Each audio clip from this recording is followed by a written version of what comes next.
Di sini aku ingin menjelaskan tentang psikologi individual menurut Alfred Adler.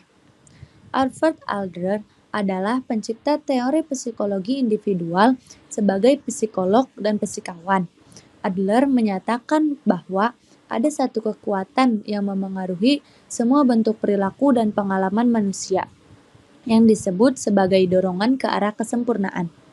Kekuatan ini mendorong orang untuk memenuhi semua potensi dan keinginan mereka, sehingga mereka dapat semakin dekat dengan apa yang diidealkan. Lalu, yang pertama ada pengertian psikologi individual menurut Alfred Adler. Psikologi individual Alfred Adler merupakan psikologi yang membahas tentang pemikiran yang optimis dan individu dengan berdasarkan pada gagasan minat sosial. Dalam hal ini, pernyataan tersebut dapat ditafsirkan sebagai hubungan antara perasaan manusia dan kegiatan sosial, dan mengutamakan kesejahteraan atau tujuan bersama masyarakat lebih penting daripada kebutuhan pribadi. Adler mengemukakan bahwa manusia adalah makhluk yang sadar, yang menyadari alasan di balik tindakan mereka. Lalu, yang selanjutnya ada tujuan dari adanya psikologi individual menurut Alfred Adler.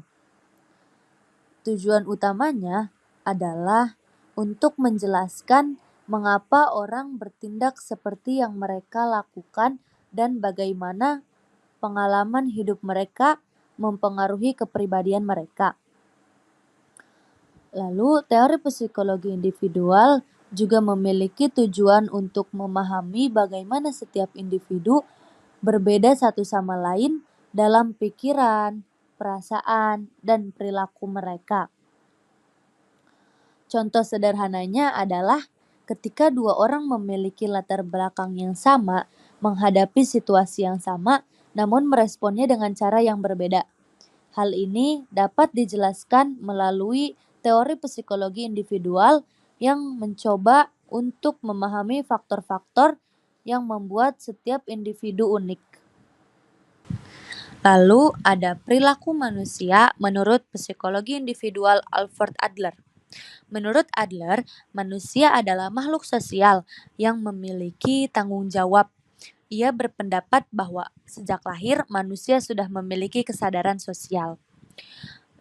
Berikut ada beberapa pandangan perilaku psikologis individual menurut Alfred Adler.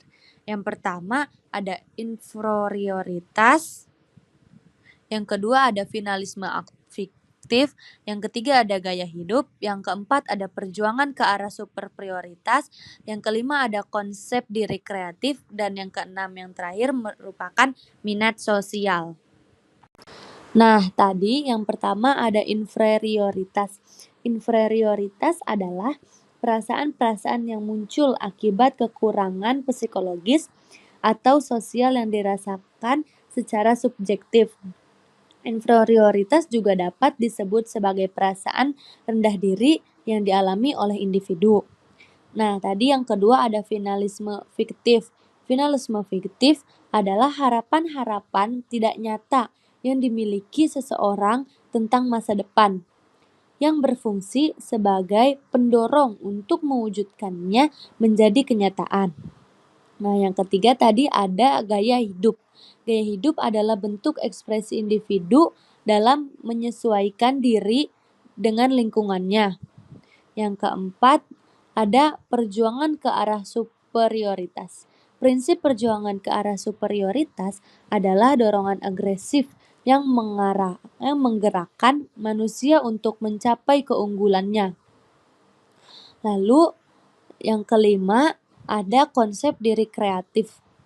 Konsep diri kreatif adalah penghubung antara rangsangan yang diterima oleh seseorang dan respon yang diberikan terhadap rangsangan tersebut. Lalu yang keenam dan yang terakhir tadi ada minat sosial. Minat sosial didefinisikan dengan potensi dalam diri untuk bekerja sama dengan orang lain untuk mencapai tujuan pribadi dan sosial. Minat sosial berupa individu membantu masyarakat mencapai tujuan terciptanya masyarakat yang sempurna.